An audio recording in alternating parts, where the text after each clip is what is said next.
할렐루야. 오늘도 예배하는 우리 모두에게 하나님의 음성이 들려지는 역사와 그 들려진 말씀이 우리 삶에서 30배, 60배, 100배의 결실을 맺는 역사가 있기를 주님의 이름으로 간절히 축복합니다. 우리 옆에 있는 분들에게 이렇게 한 번 더 인사한 후에 제가 설교를 시작하겠습니다. 잘 오셨습니다. 은혜 받읍시다. 이렇게 인사 한 번 더 하겠습니다. 오늘은 설교의 시작이 좀 낯섭니다. 제가 이런 인사를 하자고 안 하는데 이런 인사를 하고 설교를 시작하는 데는 이유가 있습니다. 그 이유가 뭔가 하면 오늘은 제가 여러분들에게 단 한 번도 선포하지 않았던 그 메시지, 굉장히 낯선 메시지를 여러분들한테 전할 텐데 그 메시지를 듣게 되는 은혜가 있기를 여러분들이 지금 축복한 거예요. 처음 듣는 이야기 한 번 더 하실래요? 잘 오셨습니다. 은혜 받읍시다. 이렇게 인사 한 번 더 하실까요? 네. 사실 오늘 본문의 이야기는 여기 뭔 특별한 게 있나, 오병이어 이야기, 물고기 2마리와 보리떡 5개로 남자만 5,000명을 먹인 놀라운 이야기, 기적의 이야기인데, 사실 여러분 교회 다녀보신 분들, 아마 교회에 처음 나오신 분들은 저게 뭔 얘기인가 그럴 수 있으나 조금 교회를 다녀보신 분들은 다 한 번쯤은 들어봤을 만한 이야기 아닐까. 근데 이 본문에서 어떤 낯선 메시지가 나타날 건가, 뻔한 설교가 아닐까, 전혀 그렇지 않다고 이야기하는 것. 하나님께서 오늘 말씀을 전해야 하는 저에게 거룩한 부담감을 주셨는데, 그게 뭐냐면 오늘은 성도들을 부담스럽도록 만들어라. 이게 저에게 오늘 주신 사명이에요. 그래서 여러분들의 마음을 지금 단단히 먹으라고 권면해 드리고 있는 중이에요. 자칫 잘못하면 은혜 받고 큰일 날 수가 있거든요. 그래서 정신을 바짝 차리고 들으셔야만 합니다. 어떤 분들은 집에 가면서 야, 오늘은 예배에 괜히 온 것 같다 후회하실 분들도 계실 수가 있어서 제가 거듭 권면해 드립니다. 오늘은 설교가 진짜 이상하게 시작하는 것 같잖아요, 그렇죠? 끝까지 들어보시면 압니다. 마음 다 잘 잡수셨어요? 이제 설교해도 되겠나요? 네. 지난주 여러분 설교 제목 기억하세요? 치명적 실수라고 하는 설교 제목으로 함께 말씀을 나누었습니다. 제자들이 선생님을 가르치는 일이 있었다. 예수님은 자기를 찾아온 사람들이 맨 처음엔 불편했지만 좀 더 보니까 목자 없는 양 같은 인생, 길을 잃어버린 양 같은 인생인지라 너무 안타까워서 그들에게 길이요 진리요 생명이신 하나님을 설명해 줍니다. 그런데 그냥 설명한 게 아니라 온 마음과 뜻과 열심을 다하다 보니까 시간 가는 줄을 몰랐어요. 한참을 하다 보니까 제자들이 다가와서 예수님 말을 끊는데 뭐라고 이야기하냐면 36절 말씀 같이 읽어봅니다. 시작. 무리를 보내어 두루 촌과 마을로 가서 무엇을 사 먹게 하옵소서. 지금 해가 뉘엿뉘엿 다 져가고 있는데 이 사람들이 어떻게 식사를 하도록 하실 겁니까? 얼른 돌려보내서 스스로 알아서 식사를 좀 해결하도록 해야 되겠습니다 라고 제자들이 제안을 합니다. 이 이야기를 듣고 예수님은 반대 의견을 내셨어요. 뭐라고 이야기하셨죠? 아니라 너희가 먹을 것을 주라고 말씀하십니다. 그랬더니 제자들이 했던 이야기가 뭐냐면 우리가 어디 가서 200데나리온의 떡을 사가지고 이들을 다 먹일 수가 있겠습니까? 반대의 이야기. 사실 좋게 말한 것 같지만 예수님 200데나리온 있어요? 어디 가서 떡을 사와서 이들을 다 먹인단 말입니까? 절대 불가능한 일입니다. 분명히 예수님이 누구인지 알매도 불구하고 그들은 정말 다 잊어버린 것처럼 예수님께 이렇게 말도 안 되는 이야기를 하는데, 예수님은 이때 마치 영적인 고수인 것처럼 속상했을 텐데 아주 자상하고 따뜻하게 뭐라고 이야기하냐면 얘들아, 너희에게 떡이 몇 개나 있나 좀 한번 확인해 보라 이야기합니다. 그러자 예수님 뭐라고 이야기하시죠? 가서 보니까 몇 개 있다 그래요?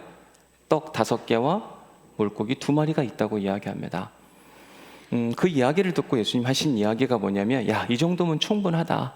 다 먹일 수 있겠다. 그리고 나서 오늘 보면 39절에서 이렇게 이야기합니다. 제자들에게 명령하시기를 여기 있는 모든 사람들을 때를 지어 50명, 100명씩 푸른 잔디 위에 앉게 해서 먹을 준비를 하도록 해라. 이렇게 이야기를 합니다. 저는 이 본문을 좀 상상해 보면서 야, 참 예수님 남다르시다 이런 생각을 해보게 됐습니다. 예수님은 제자들을 불렀고 그들에게 말씀으로 가르쳤고 삶으로 하나님 나라가 무엇인지를 보여주었을 뿐만 아니라 제자들 눈앞에서 또한 수많은 은혜와 기적들을 다 선물해 주셨어요.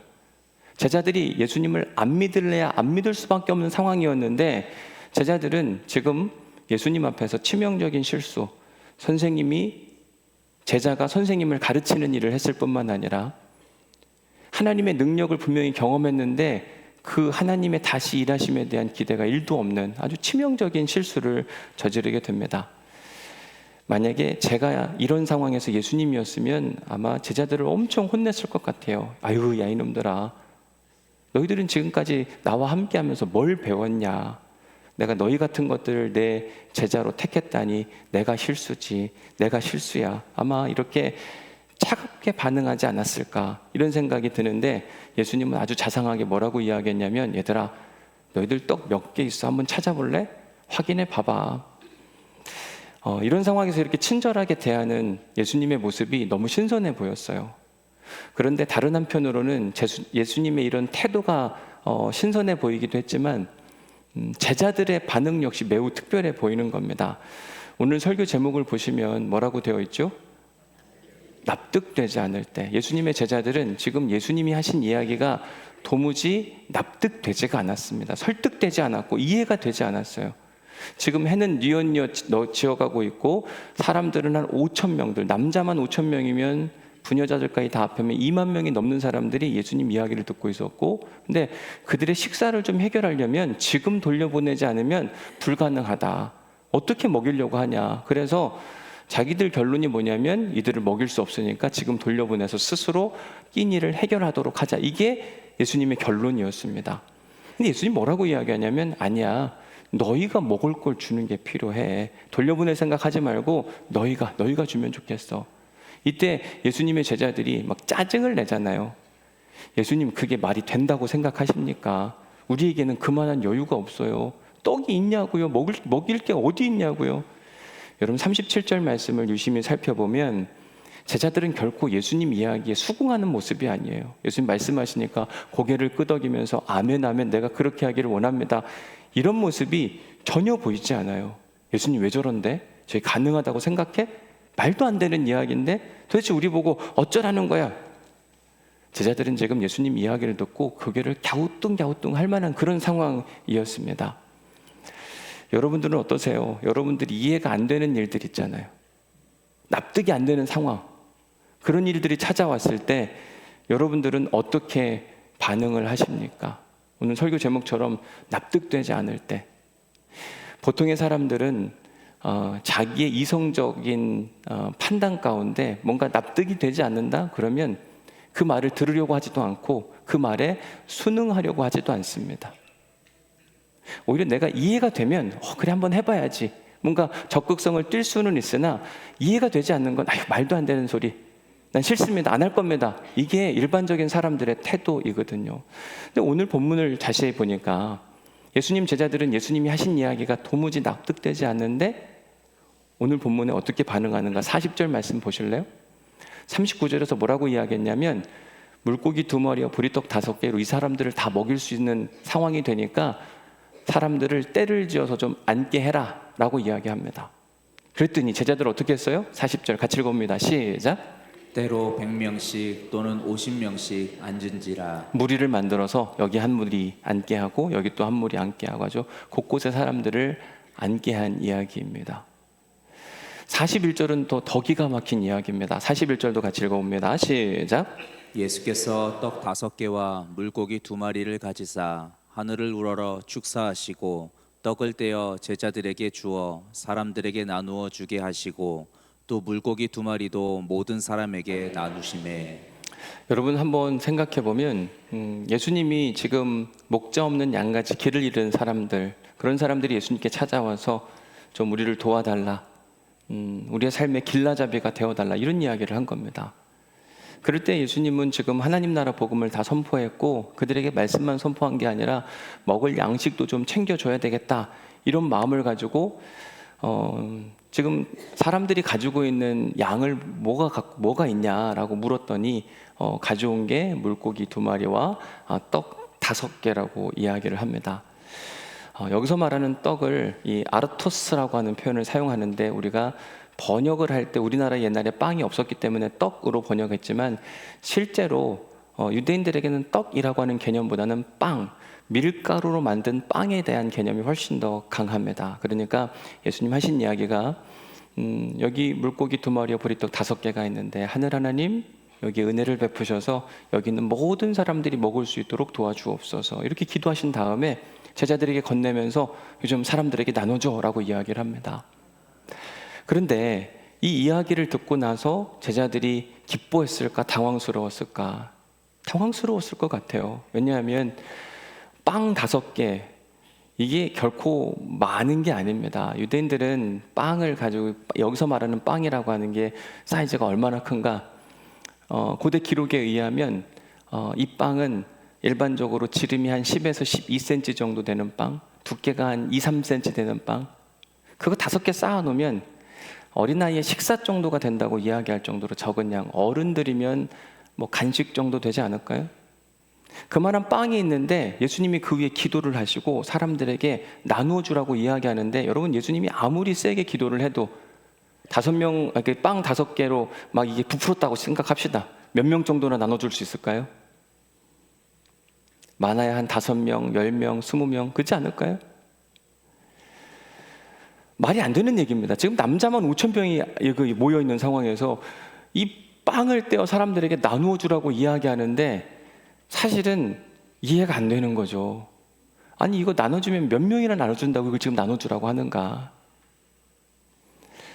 이해가 안 되는 상황이었으면 제자들은 예수님께 강력히 항의하면서 이건 아닌 것 같습니다, 지금 그 일을 하면 창피를 당할 겁니다, 멈추십시오 라고 이야기를 해야 되는데, 본문 말씀해 보니까 예수님의 제자들이 이해가 되지는 않았지만 그 말씀에 순종을 해서 사람들에게 나누어 주기 시작을 하는데, 놀라운 일은 뭐냐면 사람들이 다 먹고 배불렀다는 이야기를 하는 거예요. 신기하게도 예수님이 손에서 떡을 떼는데, 빵을 떼는데도 불구하고 나눠주고 또 나눠주고 또 나눠주고 계속 끊이지 않게, 마치 마르지 않는 샘물처럼 뭔가 계속 빵이 나오는 그 모습이 너무 신기했고, 그 일로 인해서 모두가 다 배불리 먹었다고 이야기를 합니다. 지금 예수님께 찾아온 길 잃은 양 같은 사람이 남자만 5,000명, 부녀자들까지 다 하면 2만 명이 넘는데, 그 2만 명이 넘는 사람들에게 물고기 2마리와 보리떡 5개로 그들 전부를 배불리 먹게 했다? 이게 산술적으로 과학적으로 설명이 불가능해요. 근데 놀라운 사실은 뭐냐면 복음서에는 이 이야기가 4복음서에 다 기록되어 있다고 하는 겁니다. 여러분 복음서를 읽다 보면 어느 책에는 기록되어 있는데 어느 책은 기록되어 있지 않은 이야기들이 있어요. 근데 이 4 이야기는 모두가 다 기록되어 있다는 건, 이건 그 당시에 모든 사람들이 다 알고 있을 만한 유명한 사건이었다는 얘기를 하는 겁니다. 그러니까 이게 안 일어난 게 아니라 일어난 사건들을 마가복음과 마태복음과 누가복음과 요한복음이 조금 다르게 기록하고 있을 뿐이지, 이 사건은 확실히 일어났다. 어떻게 이게 확실히 일어났냐? 여러분 이게 일어난 사건의 계기를 봐야 되는데, 그게 뭐냐면 예수님의 제자들이 예수님이 하신 이야기가 납득이 되지 않는데 한번 해본 거예요. 해봤더니 생각지도 않은, 그들이 상상해보지 못한 그런 기적 같은 일이 눈앞에 완전히 펼쳐진 겁니다. 바라기는 여러분들에게도 납득되지 않는 일에 온전히 순종해보는 역사가 있기를 간절히 축복합니다. 사실 우리가 이 이야기에 아멘 쉽게 말을 할 수는 있지만 이 생각보다 쉬운 일은 아닌 게, 여러분 잘 생각해 보세요. 납득되지 않는 일에 우리가 순종할 수 있겠나? 사실 저도 잘 납득이 안 되면 제 몸이 움직이지 않습니다. 아니 납득이 안 되는데 어떻게 몸이 움직이고 뭔가를 해요? 그럼 안 할 것 같은데 어떻게 제자들은 납득이 되지 않는데도 불구하고 순종을 했을까? 성경의 역사를 유심히 살펴보면 있잖아요. 성경 안에는 납득되지 않는데 순종했을 때 하나님의 권능이 강력히 임하는 사건들을 우린 자주 볼 수가 있어요. 우리가 요즘에 여호수아 말씀을 새벽마다 살펴보고 있는데, 여호수아 말씀에 보면 여호수아가 여리고성을 점령하기 위해서 정찰을 쭉 하다가 누구를 만나죠? 지난주 이야기해드렸죠. 누구 만나죠? 하나님의 군대 대장을 만나게 되었고, 이 하나님의 군대 대장이 여리고성 점령하는 방법을 소개해 주는데 뭐라고 이야기하냐면 하루에 여리고성 한 바퀴씩을 침묵하고 돌라고 이야기합니다. 그렇게 하기를 6일 동안 하고 7일째가 되면 7바퀴를 돈 다음에 제사장이 양국 나팔을 길게 부르면 백성들은 어떻게 해야 되죠? 크게 외치라고 이야기합니다. 이 성을 하나님께서 우리에게 주셨다. 그러면 성이 무너진대요. 그런데 여호수아가 그 성을 돌아보니 그럴 만한 성이 아닌 겁니다. 여리고 성은 견고한 성이었어요. 쉽게 무너지지 않는 성. 아니 근데 이 성이 그런 방법으로 무너진단 말이야? 사실은 이해되지 않는 이야기였어요. 여리고 성은 전쟁에 능숙한 사람들, 싸움을 워낙 많이 했기 때문에 적들을 어떻게 물리쳐야 되는지 전략과 전술에 뛰어난 사람들이었고, 전쟁 경험이 많다 보니까 두려움이 없는 사람들이었어요. 우리는 항상 이긴다, 늘 이겨버릇 했거든요. 그런데 그런 그들과 싸우는 전쟁 방법을 하나님이 가르쳐 주셨는데 뭐라고 이야기하냐면, 하루에 한 바퀴씩 6일 동안 돌고 7일째에는 7바퀴를 돈 다음에 큰 함성을 외치래요. 의심사기에 충분했습니다. 아니 이런 방법으로 저 여리고성이 무너질 수 있다고? 충분히 의심할 수 있는 상황. 놀라운 건 여호수아와 이스라엘 백성들이 이 일을 받아들였고 그대로 순종해 보기로 작정을 합니다. 하루 돌고 이틀 돌고 3일 돌고, 여러분 돌면서 의심을 안 할 수가 없죠. 이거 아닐 것 같은데. 마음의 결단도 중요하지만 마지막까지 결단한 마음을 끝까지 지키는 건 더 중요한데, 여호수아와 이스라엘 백성들이 그 마음을 온전히 마지막까지 지켰어요. 그리고 났더니 어떤 결과가 일어났는가? 여호수아 6장 16절 말씀입니다. 같이 한번 읽어볼까요? 시작. 7번째 제사장들이 나팔을 불 때 여호수아가 백성들에게 이르되 외치라, 여호와께서 너희에게 이 성을 주셨느니라. 그리고 나서 실제로 외쳤더니 여리고성이 무너지는 이야기가 여호수아 6장 17절 이후에 쭉 소개되고 있는 모습을 보게 됩니다. 그렇다니까요. 이해할 수 없는 하나님의 명령에 순종했을 때 신기하게도 하나님의 역사는 분명히 나타나게 되더라. 이제 말씀을 마무리하려고 합니다. 어떤 분들은 마음속으로 의아해하신 분들이 계실지도 몰라요. 이제 설교가 끝난다고 하는데 마음을 단단히 먹으라고 하더니 별거 없네. 그죠? 별거 없잖아요. 오늘 뭐 별다른 거 있었나요? 이제부터가 중요합니다. 지금부터 마음을 이제 단단히 잡수셔야 돼요. 제가 오늘 본문을 가지고 말씀 묵상을 하면서 하나님, 이 오병이어의 이야기 누구나 다 아는 이야기인데 이 말씀을 어떻게 성도들에게 나누길 원하시나요? 라고 간절히 기도하는 중에 하나님께서 너는 오늘 이 본문과 함께 성도들에게 11조 설교를 하라. 갑자기 분위기가 어두워졌어요. 그죠? 제가 저희 교회 와서 이제 6년이 됐는데 과연 11조 설교를 한 적이 있는가? 뭐 지나가면서의 이야기는 하긴 했겠지만 11조가 주제가 되어서 설교한 적은 없는 것 같습니다. 저도 여러분들에게 헌금 설교하는 게 매우 부담스러워요. 어렵습니다. 여러분들 잘하고 있다고 막 응원하고 싶은데 이런 설교를 진짜 해야 하는가? 11조, 우리 신앙에 진짜 꼭 필요한 일? 제가 이 이야기를 꺼내지 않는다고 하는 건 어쩌면 직무유기일 수도 있고 언젠가는 해야 되겠다 생각했는데 하나님이 오늘 이 말씀과라고 하는 이 강력한 마음을 부어주셔서 오늘 이 이야기를 꺼내게 됩니다. 제가 11조 이야기를 꺼내면서 11조의 시작, 역사, 당위성, 간증 설명하면서 여러분들을 설득할 수 있으나 여러분 오늘 설교 제목 다시 한번 보세요. 뭐라고 되어 있어요? 납득되지 않을 때 자기 소득의 10분의 1을 하나님께 구별하여 드린다. 여러분 이게 이해가 되나? 사실 잘 이해가 안 될 겁니다. 11조라고 하는 건 이해가 되기 때문에 하고 이해가 안 되면 안 하는 이런 게 아니라 우리 인간의 사고로는 그걸 왜 해야 돼? 말이 돼? 안 한다고 뭔 일이 있겠어? 이게 일반적인 사람들의 생각이기 때문에 사실은 그건 아마 저도 그렇고 여러분 모두가 다 그렇지 않을까요? 여러분 안 할 수 있으면 좋겠죠, 그죠? 아닌가요? 이게 그래요. 사실은 안 하면 좋은 거죠. 10분의 1 내가 더 쓸 수 있잖아요. 그런데 이 11조 신앙이라고 하는 건 믿음으로 하는 거지 이해되기 때문에 하는 건 아니더라고요. 마치 오늘 본문에 나온 이야기하고 똑같아요. 예수님의 제자들이 이해가 되니까 사람들을 앉히고 빵을 나눠줬는가? 아마 예수님이 빵을 이만큼 싸놓고 만약에 기도했는데 빵이 막 이만큼 늘어났어요. 그러면 아마 나눠줄 용기가 났을지도 모릅니다. 근데 여전히 빵은 그만큼이었어요. 이해가 안 되니까 예수님 지금 사람들을 돌려보내는 게 맞습니다. 아니야, 너희가 줘야 돼. 예수님 이들 다 먹이려면 200데나리온 필요한데 돈 있어요? 없는 거 아시죠? 근데 어떻게 이 사람들을 먹이라고 합니까? 떡을 어디서 사오냐고요? 이렇게 반항적인 사람들이 누구였냐면 오늘 본문의 제자들이었어요. 그런데도 불구하고 나눠줘. 사실 이해가 안 되는데 지금 예수님 제자들은 꾸역꾸역 하고 있는 거예요. 어느 때는 우리가 기쁨으로 순종도 해야 되지만 어느 때는 하기 싫어도 해야 될 때가 있습니다. 근데 하기 싫을 때 했는데 은혜가 찾아온 게 뭐냐면 42절이에요. 어떻게 됐냐면 다 배불리 먹고 남는 역사. 일어날 수 없는 일이 일어나는 모습들을 보게 되는 걸 우리가 말씀을 통해 함께 경험을 합니다. 저도 여러분들에게 인기 있는 목사가 되고 싶은데 오늘 이 설교를 통해 다 끝난 것 같습니다. 여러분 표정을 보아하니까 저분도 똑같구나, 어쩔 수 없네, 이런 표정인 것 같아서 사실 저도 이 설교를 이렇게 안 마치고 싶었거든요.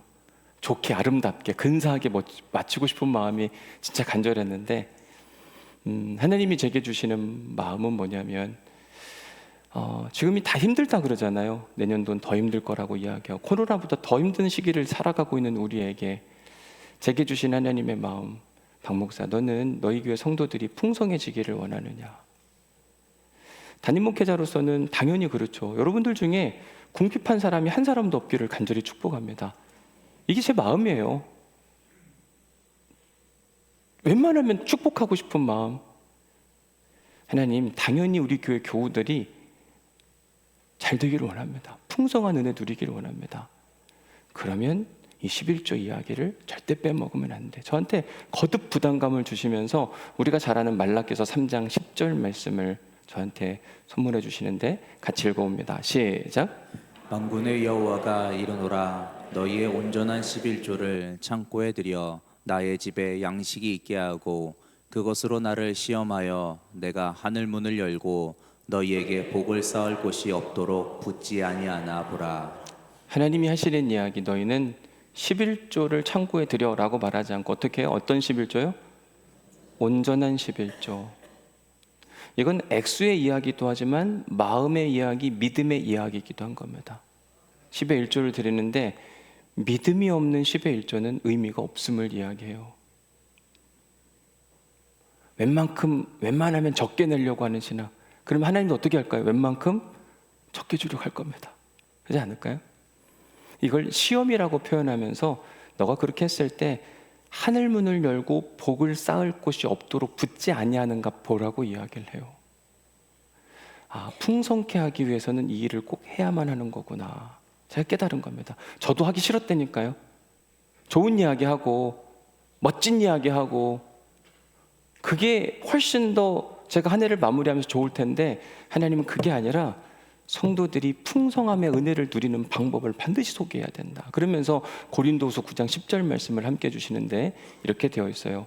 심는 자에게 씨와 먹을 양식을 주시는 이 여호와 하나님이 너희 심을 것을 주사 풍성하게 하시고 너희의 의의 열매를 더하게 하시리니 열의 9은 너희가 쓰고 그 중에 하나는 뭘로 남겨두냐면 종자씨로 남겨두란 이야기를 하는 겁니다. 농사 지어보신 분들 아시죠?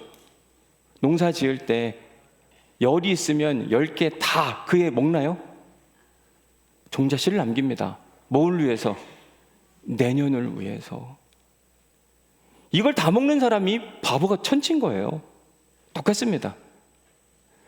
내가 너희에게 말하노니 너희에게 심을 것을 주는 것과 먹을 양식을 주시는 이가 이야기하는데 내가 너희를 풍성케 할 텐데 반드시 너희의 10분의 1은 거룩한 미대의 투자, 10분의 1은 구별하여 하나님께 온전히 드리라.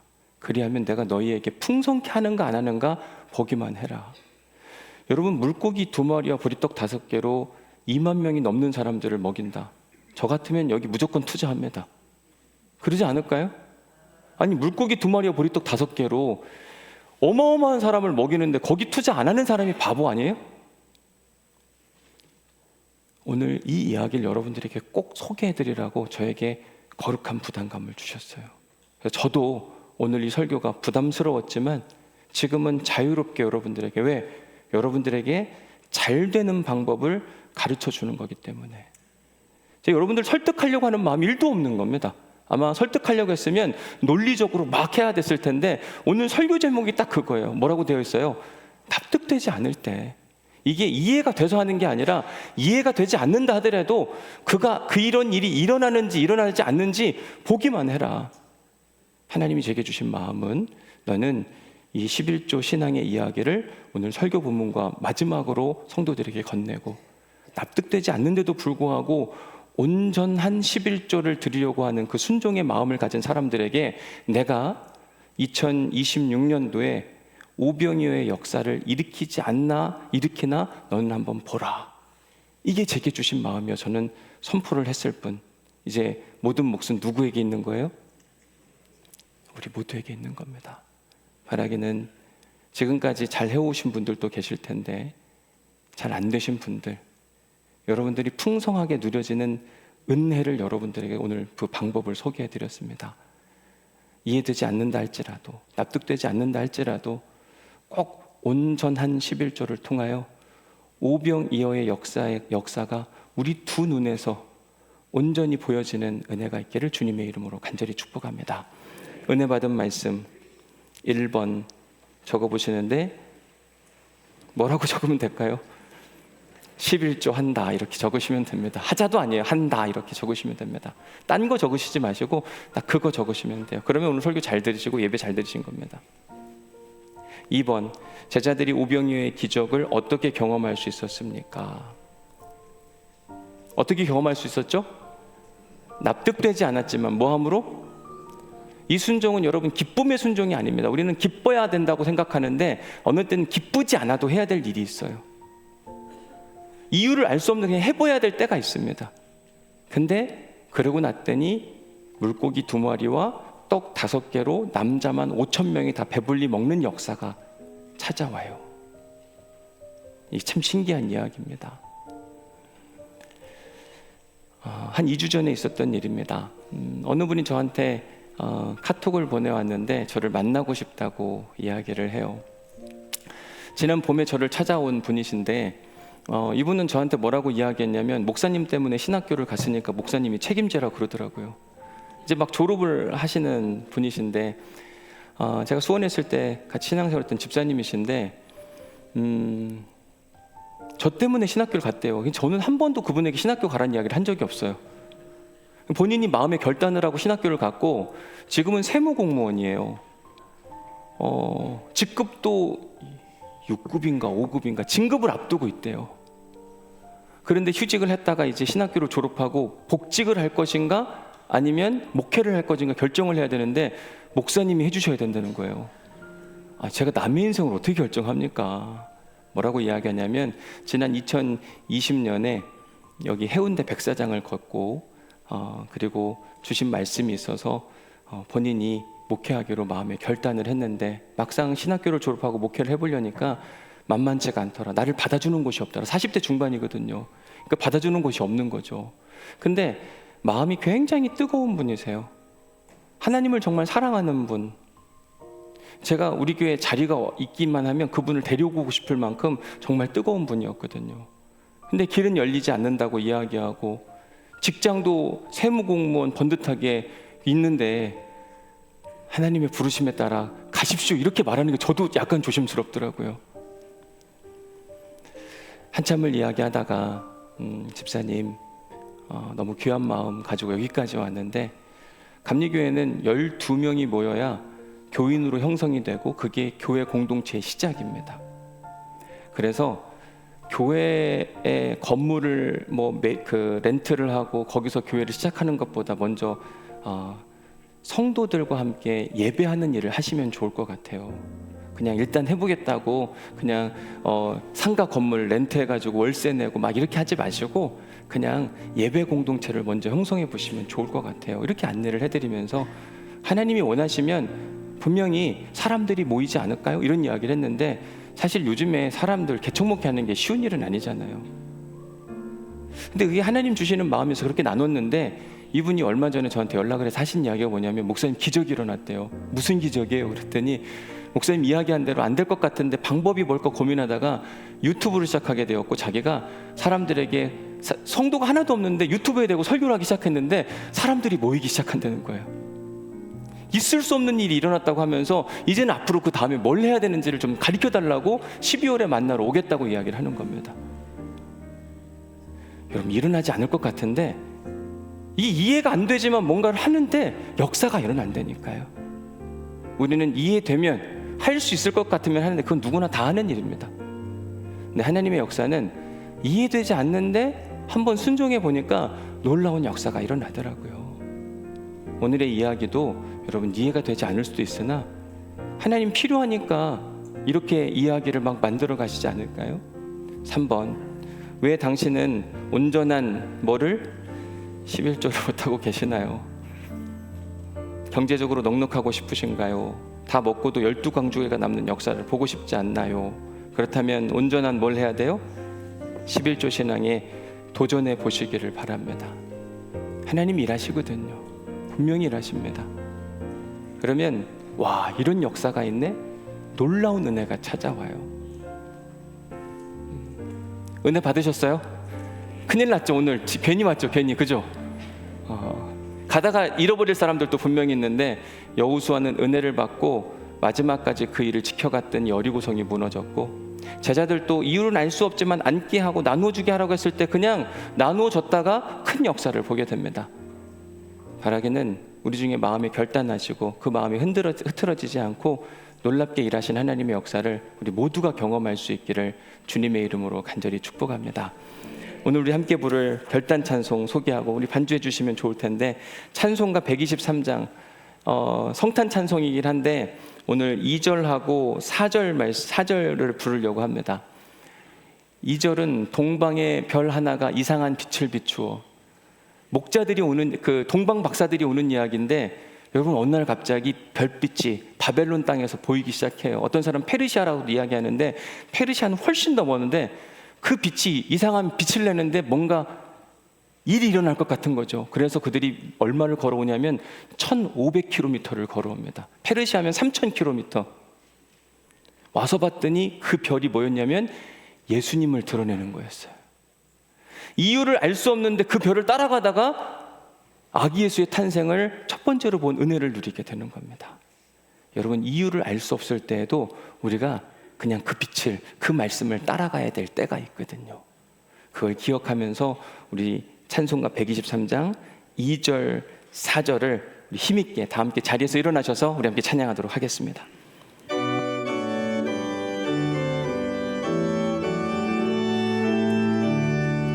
저 동방에 별 하나가 이상한 빛을 비추어 이 땅 위에 큰 영광이 나타날 징조 보였네. 노엘 노엘 노엘 노엘 이스라엘아. 우리 3절도 찬양해 볼게요. 그 한 별이 베들레헴 향하여, 그 한 별이 베들레헴 향하여 바로 가더니 아기 예수 누신 집 그 위에 오자. 뭐 4절입니다. 저 동방에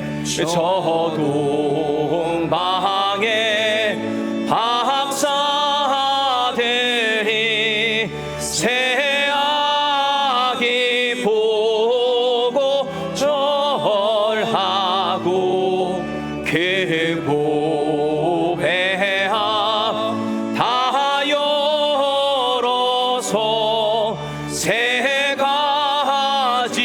예물 드렸네.